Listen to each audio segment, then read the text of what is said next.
ScratchJr is an app that you can download for free from the App Store, or you can look in self-service and download it there. When you open up ScratchJr, click on the button that has the picture of the house, and that takes you to your home screen of your projects. To begin a new project, click on the plus sign inside of the blue circle, and it takes you to a screen that looks like this. This tutorial is just going to outline some of the features of ScratchJr, and future tutorials will give you ideas for projects that you can create in ScratchJr. To get started, on the right hand side, actually in the upper right hand corner, there's a little yellow shape there that you can tap on to name your project. I'm going to name it Basics of ScratchJr, and then click on the check mark to go back to the home screen. On the right hand side, we have the ability to add multiple pages. So right now in orange it's highlighted page 1, but if I click on the plus sign inside of the blue circle, I can add a second page, a third page, and a fourth page. Notice by default Scratchy the cat is in all of those scenes. If I don't want Scratchy the cat, I can press on it until it wiggles and then click on the X. I can go to page 3. I can press on the character until it wiggles and then exit out. On page 2, I can actually on the left hand side press on that character and exit out there as well.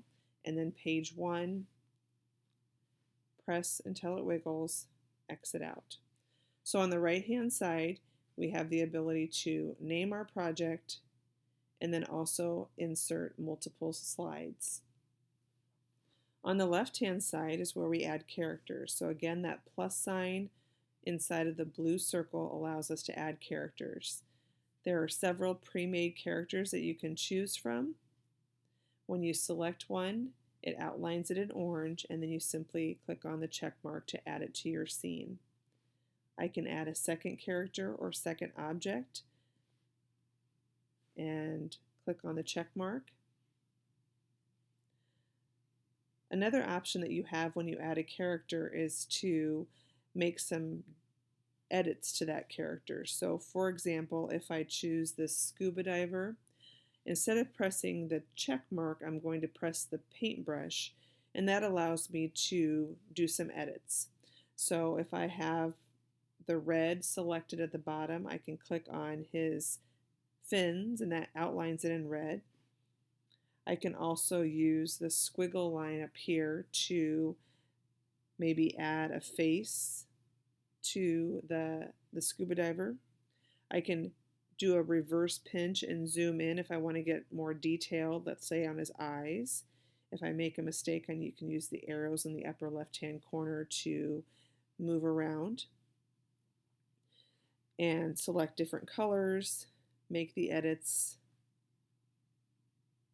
When I'm done doing that, I can click on the check mark, and that adds the character along with my edits to the screen. One more option that you have is to click the plus sign inside of the blue circle to add a character and draw a character from scratch.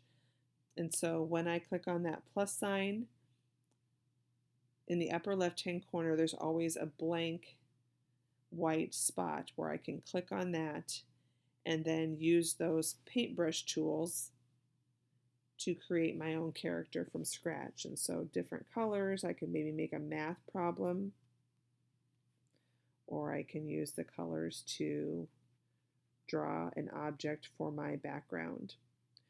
When I'm finished, again, just the check mark saves it and puts that character into my scene. If I ever want to get rid of a character, remember again, I just press until it wiggles, press on the X, press until it wiggles, and then press on the X. So just to review, on the right hand side is where we add the multiple scenes and also where we name the project, and on the left hand side is where we add the characters. Notice on my first slide I have two characters. When I go to the second slide, I have to add my characters there, and on the third slide, and on the fourth slide. A couple of icons at the top. Next to the home icon there, we have full screen mode. So when you get ready to present, you can go into full screen mode. The second icon gives you a grid. Notice those are all positive numbers, so we're looking at the first quadrant.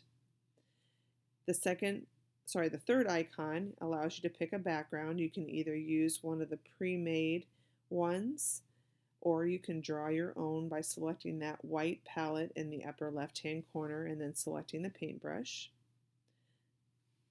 Check mark when you're finished.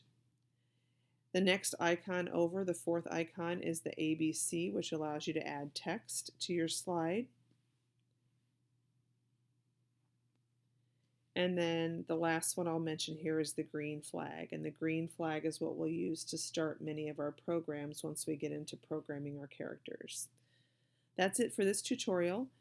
Make sure you understand that on the right-hand side is where you add this different scenes, and on the left-hand side is where you add the characters. And then at the top we have a few more features that we're going to be utilizing in the tutorials that are after this one.